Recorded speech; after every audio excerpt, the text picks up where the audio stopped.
Waiting for a Portland streetcar is speaking out tonight. This happened Saturday night in Northeast Portland near Hassalo and 7th. Now, the man who did it facing charges, he was in court today. Tim Becker going beyond the headlines. He's live outside the courthouse. Tim?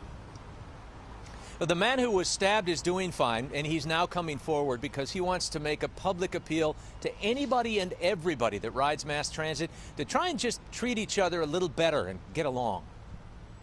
Man, he was trying to kill me. This dude was trying to kill me. Less than 48 hours ago, Anthony Hartley was struggling for his life on this concrete island where he suffered 2 shallow stab wounds and a slashed arm. If he had a bigger knife or had enough power to get through my muscle, he would have killed me most likely. Yeah. There was air pockets around my heart, so they kept me in the hospital for a while, but in general, I'm fine. Next up, Your Honor, is page 24, line 3, Golston with a G. 62-year-old Robert Golston is facing charges of second-degree assault and criminal mischief for his part in the scuffle that happened around 7 o'clock Saturday evening. And I was like, dude, stop. You can just stop it now, and none of that has to happen. Hartley tells me Golston followed him off of the streetcar after the two exchanged some words earlier on board, and that's when the fight broke out.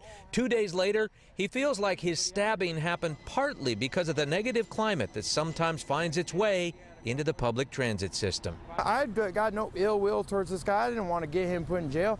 I don't want him to be in jail. I don't want him to have to deal with this system that's out here. This is the problem, not him stabbing me is not the problem. That's just the result. Hartley says now he hopes to start a group for people who want to find ways to create a more positive environment on public transit.